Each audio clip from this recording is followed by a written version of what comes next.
د طالبانو د دفاع وزارت لوی درستریز خپله اردو له ګاونډیانو سره د جګړې لپاره نه جوړوو.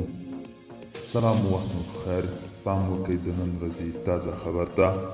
د دفاع وزارت لوی درستریز فصیح الدین فطرت له یو نظامي مرکز څخه د خپلو جنګیالیو د فراغت مراسمو کې ویلي: موږ له اردو له ګاونډیانو او نورو هیوادونو سره د جګړې لپاره نه، بلکې د خپلو سرحدونو او اسلامي ارزښتونو د ساتنې لپاره جوړوو.